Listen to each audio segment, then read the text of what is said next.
మిత్రులు శ్రీ కొరం కనకయ్య గారికి, అదేవిధంగా వేదిక మీద ఉన్నటువంటి డిఆర్డి మేడం గారికి, స్పెషల్ ఆఫీసర్ గారికి, ఏపీఓ గారికి, మండల ఎంపీడీఓ గారికి, తర్వాత ఎంపీడీఓ అందరూ ఇక్కడ వేదిక మీద ఉన్న పెద్దలందరికీ, అదేవిధంగా ఈ కార్యక్రమానికి ఇచ్చేసినటువంటి మా కాంగ్రెస్ పార్టీ కుటుంబ సభ్యులకి, అదేవిధంగా ఈ కార్యక్రమానికి ఇచ్చేసినటువంటి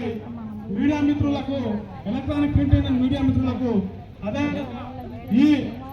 సీరల పంపిణీ కార్యక్రమానికి చేసినట్టు మా అక్కలకు, చెల్లెలకు అందరికీ నమస్కారాలు తెలియజేస్తున్నాను. ఇక అందరూ కూడా గుర్తించుకోవాలి, మనము గత 10 సంవత్సరాలలో గత ప్రభుత్వంలో ఏం సంక్షేమ పథకాలు అందాయో, మనము మన తెలంగాణ ప్రభుత్వంలో ప్రజాపాలన ప్రభుత్వం ఏర్పడిన 2 సంవత్సరాలలో మనకు వచ్చిన సంక్షేమ పథకాలు ఏమున్నాయో మీరందరూ గమనించాలి. మన రేవంత్ రెడ్డి గారు